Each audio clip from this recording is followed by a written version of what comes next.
go back to 1972, and I'd finished graduate school and looking for a job.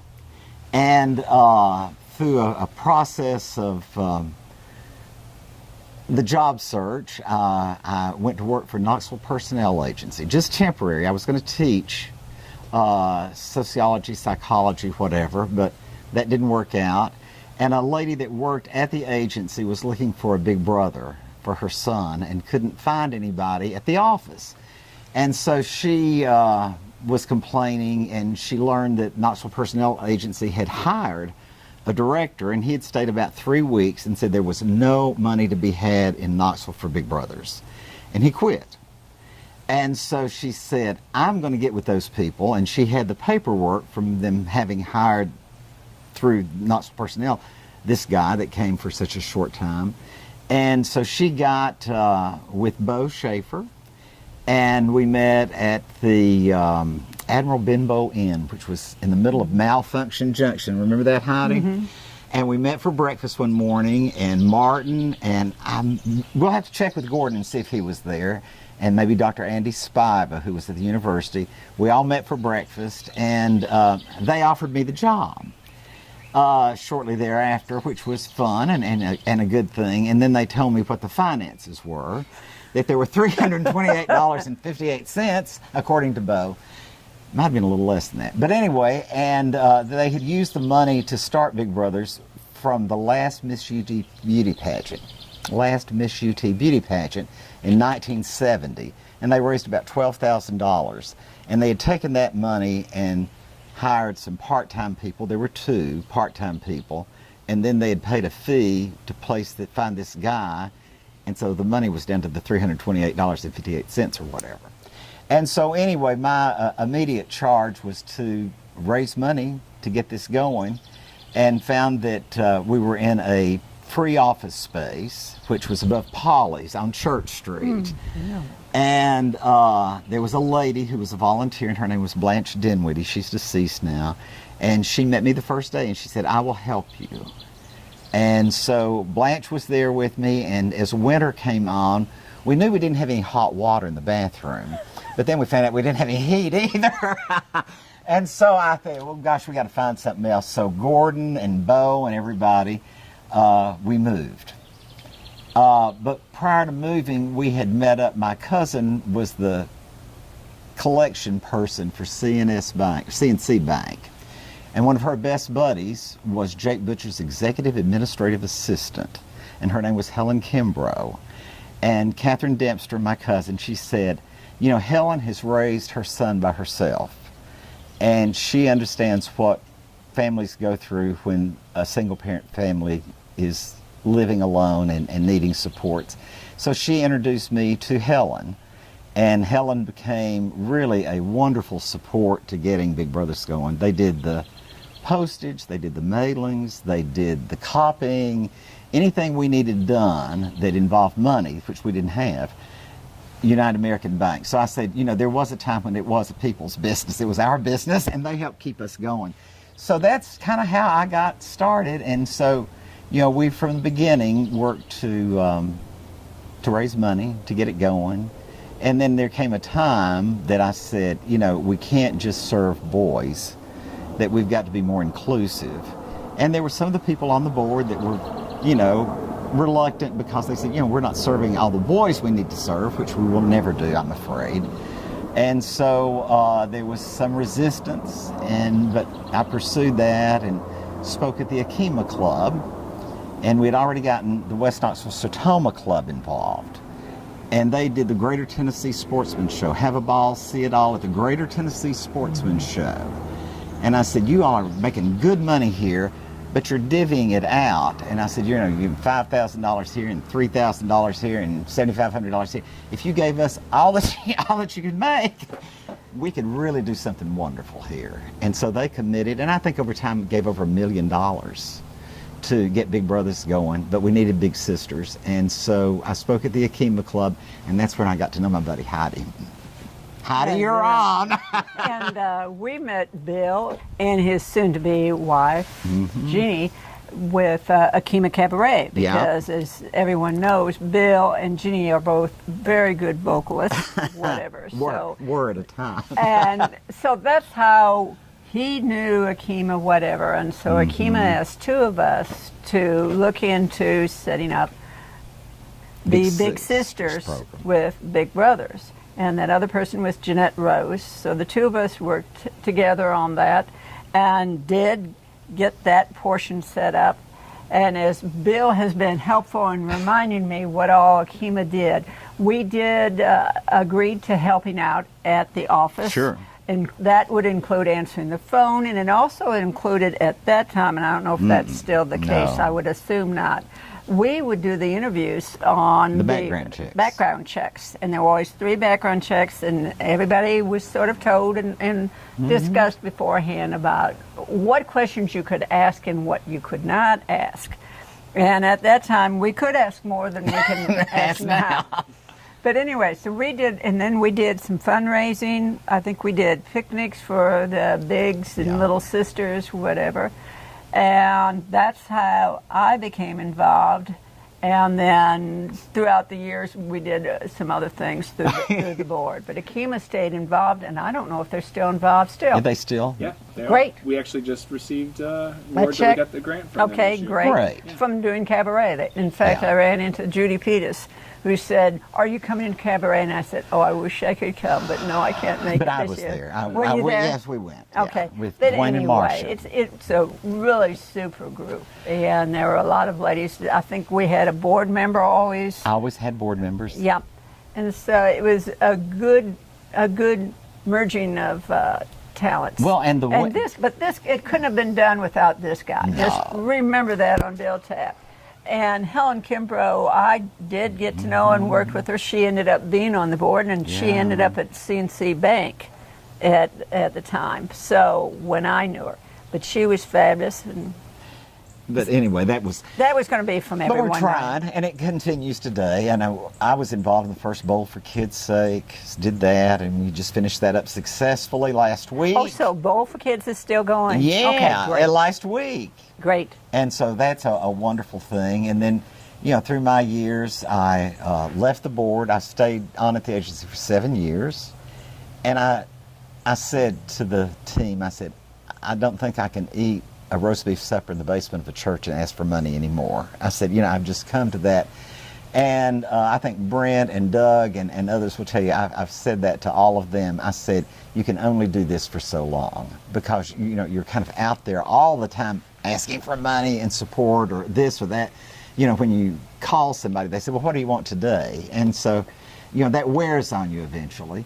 And so every director that's followed my days, I've said to them, you'll come to this point, and I just hope it's a long time out, and don't ever give up. And if you ever think it's going to go under, which we had some critical days after I was there, don't give up. There's a group that will come in and help figure out some way forward. And so I've always tried to write a note or something and get together in the early days of anyone's tenure and say, this is what it took to get this started. And, it took a bevy of people and a bevy of support. And we had wonderful support from the News Sentinel and the Journal. We had, 2 newspapers back then. And anything that we did, they would promote and help us with. The television stations were all great. We had wonderful support because we were the first organization that really shone a light on the importance of mentorship for children. There are group activities, and these are all well and good, and people oftentimes say, oh, you helped get the Boys and Girls Club. No, that's a very different thing. This is one-on-one mentoring for these kids. That's what we feel is so important in a child's life, to have somebody special. And so we've always, in the early days, been able to tell that story. There are more mentoring programs out there now. So it's a different environment. But I think that the thing that makes me most proud is we come to nearing our 50th anniversary of this organization is that, we have stuck to the mission and the vision of that a child needs someone special in their life, someone who will dedicate their time and their energy to giving them a better future. And so I'm so proud of all the people who have supported Big Brothers Big Sisters through the years, and appreciate the continuing support of the board in making this happen, and never giving up on a simple idea. It seems very simple, that every kid needs an adult in their life who cares for them and who is special to them. And so I think that's where we come to today. That's all it's about. And but it does take a lot of folks. And as I said, if it weren't for the West Knoxville Sertoma Club, the Akima Club, the support of this community, Bo and I said we went through 3 United Way turndowns before we got accepted. That was always kind of, look. But anyway, those sorts of things, that there's been a community of support, and I think that it's important that we all continue to tell that story. I was going to say even more so now that there are so many single-parent families now. Mm-hmm. It's more so than when you started. We were doing. And so now more than ever, it's critically important. I'll start with Bill. Oh. First of all, there would not be. I question if there would be a Big Brothers Big Sisters, especially from what you're saying. And it's your energy level that has always been there with a can-do attitude, whatever. And I would say this even more so. I ran into someone at the park that has a dog, and somehow we started talking about people. And she remembers you, as does her husband, from college, and even to what you did first when you came out of college. And so I would say very definitely without Bill Tapp, I would question if Big Brothers Big Sisters, even with all of the support that they had from people like Gordan, whom you were going to be talking to, I would question if it would be here. And I'd say on Heidi, I needed a champion. And, I found champions in the West Knoxville Sertoma Club to give us, I said, I was doing the casework, we were doing everything. There was no staff. Blanche and myself. But I said, if we can get the finances stable so we can focus on what's important, that's the program part of it. So we found champions in a lot of people, and Gordan being one of them at the West Knoxville Sertoma Club. And then I needed a woman to be the champion for the girls, and that was Heidi. And she rose to the occasion, and has been one of our dearest friends all of our lives. It seems like all of our lives. But she picked up the mantle and was an influencer. And I think in any kind of nonprofit world, you've got to have people who are not on staff to serve as influencers, because it seems oftentimes too self-serving, if you're the only one asking for the help. But she was the connector, and I think that the reason that we were as successful as we are and have been sustained as long as we have been is that idea of connecting the dots. We found people who had an interest in kids, who had an interest in this community, and brought them together in one place and focused on these kids. I would say, having gone from the volunteer world for quite a few years and briefly being in the development side, that it is a different ballgame for when you're asking for money. And I'll be honest, I always loved the hunt and for the various organizations. Yeah. But it's a different game when people know your staff and you're paid. Mm-hmm. And so it's critical that the volunteers, whether they be board members or the parents or whatever, they're helping. Yeah, that's really critical in fundraising. You can't just do it alone. Okay, all right. Mine would have been as a co-chair with someone setting it up, which is somewhat different, but it couldn't have happened without Bill. Bill had a very definite idea of what he believed was needed and wanted, all right? So we had that direction that made a major difference. Then the club that we were with was giving the support, whatever. There were times that there needed to be encouragement to the club, not to move away, and then also back to us. So it was a two-way street there. As board chair, everything was running. There was finding one great volunteers. There was one time, always the need for male volunteers. Mm-hmm. And would be interesting. Is it easier to get female volunteers now? Yes. Yes, I think. Still now? Because what has happened with so many females working, the volunteer line has somewhat diminished. But anyway, I forgot where I was going. Anyway, as far as president, I can remember, or chair of the board, there was a time that you think having the government involved with you is helpful. We discovered we were spending so much time filling out all the forms, CETA, which you wouldn't even know about now. But this was a case of getting a staff worker and having the federal government basically was paying, but for doing all the work that was required, it ended up being a no-brainer. We had to just say, sorry, we can't afford this person anymore, and we can't afford doing the government. Then there was the case when I was president of AKEMA, and relating to big brothers, big sisters, and at that time they were some struggles, whatever. And how much AKEMA Club said, hey, we think this or that. So that was that episode, which was interesting. And then the fundraiser. And so reserves. And we even had card parties at the Catholic gym at the Catholic high school. I'd forgotten Remember that Sue one. Clancy? I'd forgotten that I think we made $500, so we had a good time, and we had a lot of donuts. But anyway, this guy, we've been together as a result on a few different things, and your wife, Jeannie, whatever, so. We did St. Jude's. Heidi was chairman of that. Heidi got the first tribute to women from the YMCA. No. YWCA. No, that's because of everybody else. That was Anyway. a neat honor. And on mine, coming back, and I had been away because I said, I found this true in any organization. When you've got somebody who's been real connected to an organization, not necessarily that good, but very connected to an organization, and they hang around too long. People keep saying, well, what do you think, Bill? What do you think? So when I left, I said, I'm gone. You can call me if you need me, but I don't want to be too close. And so Julie Harden, again, like with Brent and Doug and all the others, I've tried to stay close to, asked me if I'd serve on the board. So I came back and served on the board and eventually was the board president. And that was very different. We did the East Tennessee Wine Festival, which was very successful. Did it with profits. We got them involved. So I was able to rekindle some of those old connections and get them back engaged with us. So, but it's different. And when I was there, the most staff we ever had was 5 of us.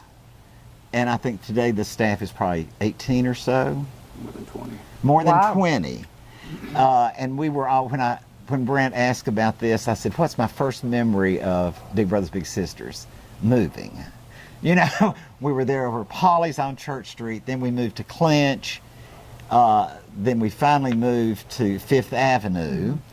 And but every time we'd move, as long as United American Bank had a print shop, we got new cards, we got new stationery, but we've always kept the same phone number, 523-2179. It's still the same phone number that I got, or that was there at the office above Polly's when we started. So there's a thread of continuity in that. So I think that having that continuity has served us well. Thank you from both of us. And right, Heidi? You. And yes. thank you from both of us. Heidi, thank you. Thank you, Heidi. Thank you. Thank all thank y'all you. for showing up. And, we've got people who were involved from the very beginning. And when we're live with you, I will say something about them being there. Our first 2 employees. Yeah, great. Thank you for being here. Thank you. I'll tell you the way I remember getting involved. You realize it's been about a half a century ago. But I was looking at a magazine one day, Sports Illustrated, I believe, and it had opposite the story, there was a full-page ad. I think it was a photograph, but it showed 2 figures walking away from you, walking down a path. And obviously one was a man, tall, and the other one was a boy, young. And the man was looking down at the boy, and the boy was looking up at the man, and the man had his hand on the boy's shoulder. And the only print on the page said something like, a man never stands so tall as when he stoops to help a child. Big brothers. And that impressed me. I mean, I thought about that, and I was single at the time and living alone, and I thought I've got time, I've got the opportunity. That's something I'd like to do. And there was no Big Brothers program in Knoxville. Now, along about that time, Bo Schaefer, who was in the Kiwanis Club, and Bo and I were both single, and we were running around a good bit together and doing things that we probably ought not to have been doing. And his club was Kiwanis Club, raised $10,000, I believe it was, for the purpose of starting a Big Brothers program. So I wanted to be a Big Brother before there was a program. And then I mentioned that to Bo when I found out that they were going to do it. And he said, well, you can't be a Big Brother until we get the thing going, and so I want you to help me get it started. And so you're on the board of directors. And so that was the first step. He drafted me on the board of directors. And then we hired a part-time boy who was with the Boy Scouts of America. They were starting a inner-city scouting program just for inner-city kids. And we found this young man. He said, well, I can work on a Saturday afternoon or something and try to do it. And he did. And he got Bo a little brother. They matched. And I think maybe I got the second little brother, either the second or the third. But of course, he didn't have any time. Bo's club had given him $10,000 to get going, and every day that passed, well, the money was going down. And so Bo realized that we had to get a permanent, full-time person. And so Bo and I interviewed people for that, and Bill Tapp was an applicant. And Bill impressed us that he would do the work, and he loved the idea and everything. And Bo says, of course, your first job is you got to go out and raise money for your own salary, because we're about out. You don't have any. Didn't seem to bother Bill. He said he'd do it. And so he took the job and took off with it. And I'd say, of course, it's grown many, many, many times from that, but it wouldn't have gotten there without Bill's start. And we hired Bill.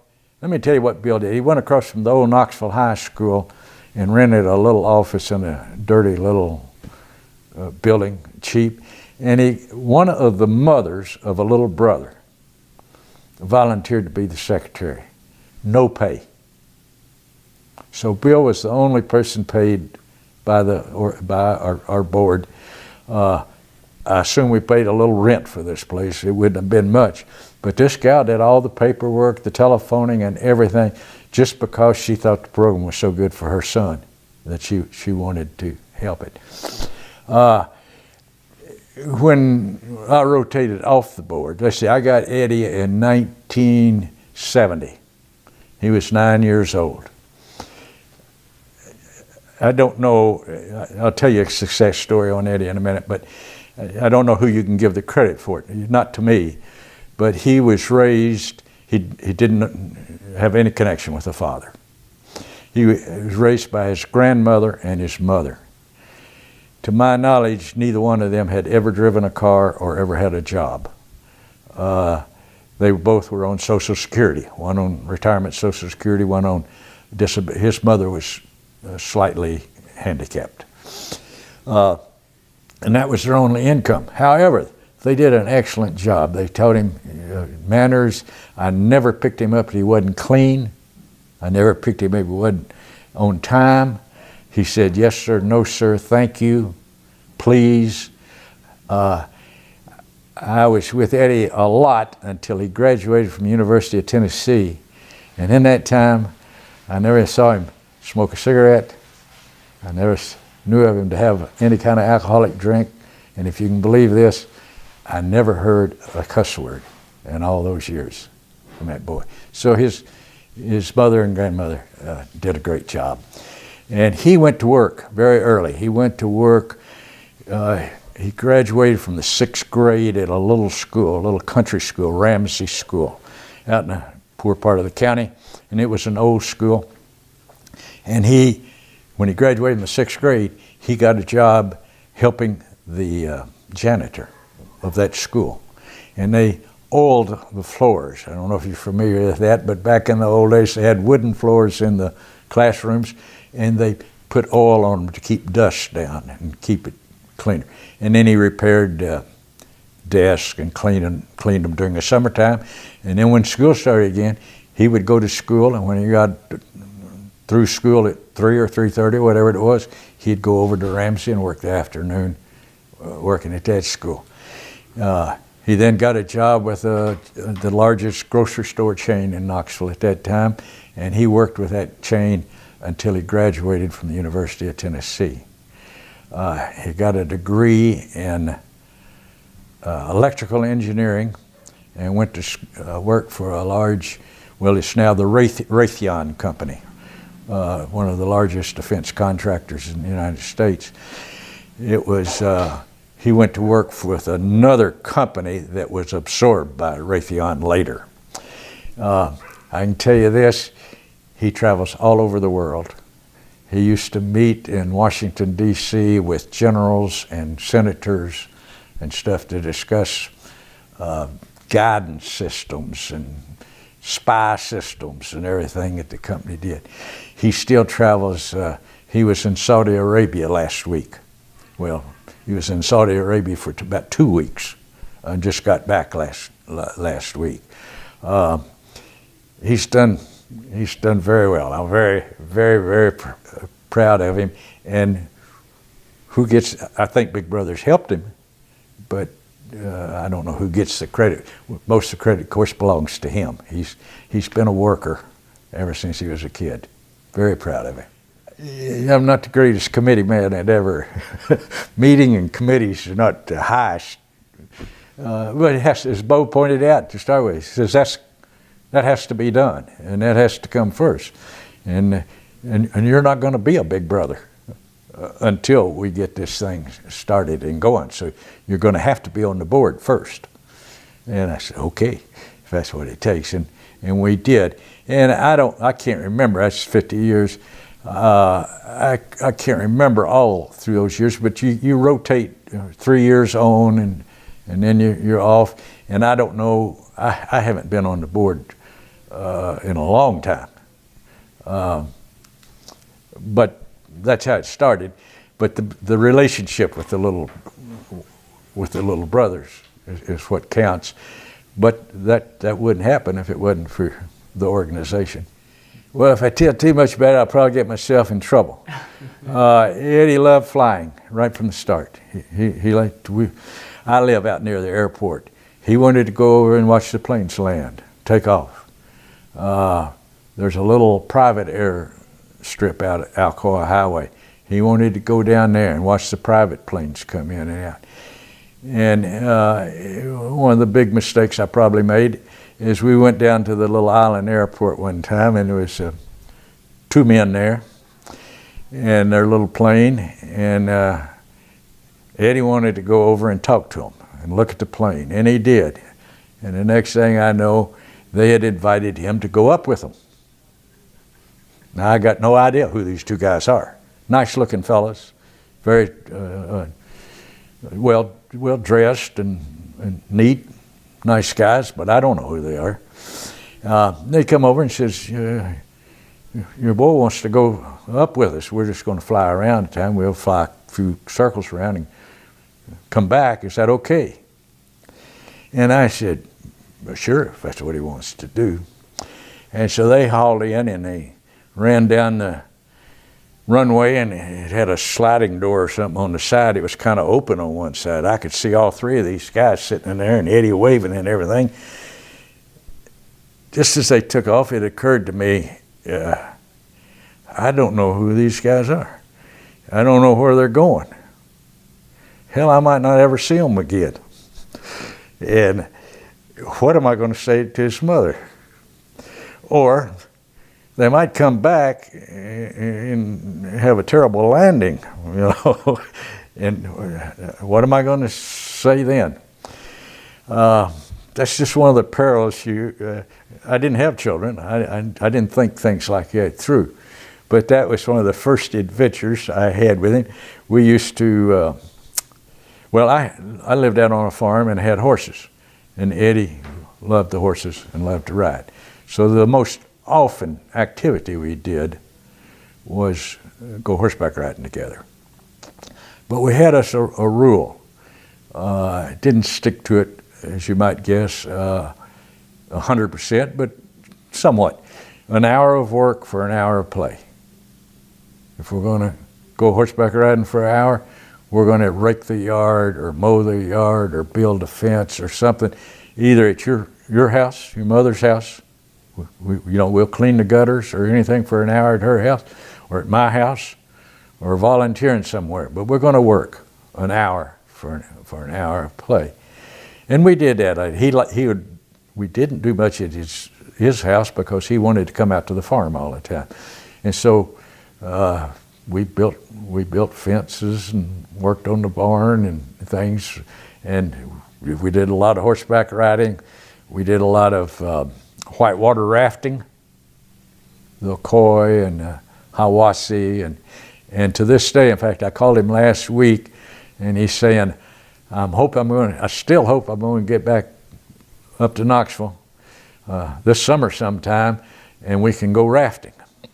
So he's when he comes in here, he counts on going rafting. He counts on doing. Now he's 50-something years old. He's going to retire.